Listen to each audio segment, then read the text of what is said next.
विदेश मंत्रालय के प्रवक्ता रणधीर जायसवाल ने अमेरिका और रूस के बीच अलास्का में हुए शिखर वार्ता का स्वागत किया है। उन्होंने कहा कि राष्ट्रपति डोनाल्ड ट्रंप और रूस के राष्ट्रपति व्लादिमीर पुतिन की ये पहल वैश्विक शांति की दिशा में एक अहम कदम है। जायसवाल ने आगे कहा कि भारत इस वार्ता में हुई प्रगति की सराहना करता है और मानता है कि आगे का रास्ता केवल संवाद और कूटनीति से ही निकल सकता है।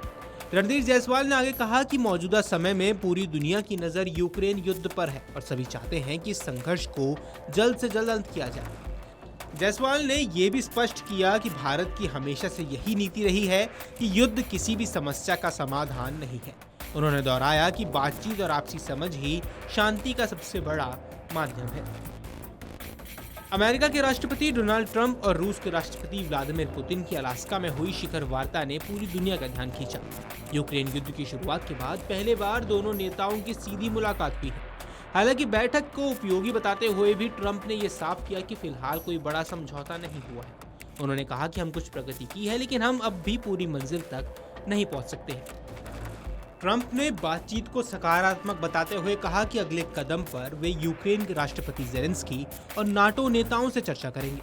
वहीं पुतिन ने ट्रंप की मित्रतापूर्ण भाषा और रूस के राष्ट्रीय हितों की समझ की तारीफ की। हालांकि वार्ता से कोई ठोस घोषणा या लिखित समझौता अभी तक नहीं आया है। चलिए अब आपको बता देते हैं कि आखिर इस शिखर वार्ता की 5 बड़ी बातें क्या रही हैं।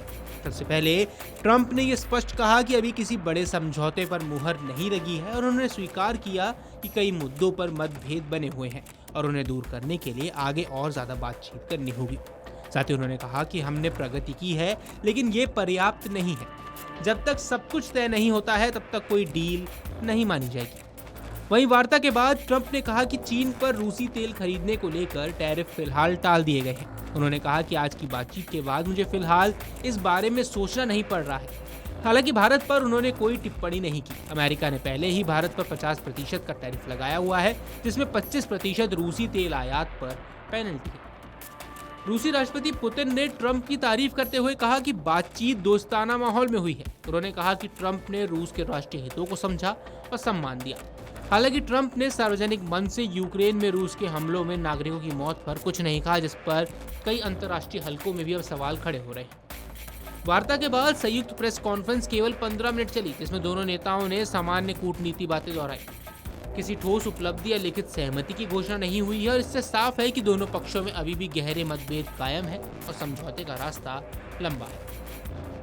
ट्रंप ने संकेत दिया कि जल्द ही पुतिन और यूक्रेन के राष्ट्रपति ज़ेलेंस्की के बीच बैठक हो सकती है, जिसमें वे खुद भी शामिल हो सकते हैं।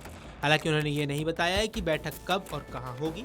पुतिन ने ज़ेलेंस्की से मुलाकात पर कोई टिप्पणी नहीं की। उन्होंने उम्मीद जताई कि यूक्रेन और यूरोपीय देश अमेरिका रूस वार्ता को सकारात्मक रूप से देखेंगे और प्रगति में बाधा नहीं डालेंगे। Video desk अमरुजाला.com।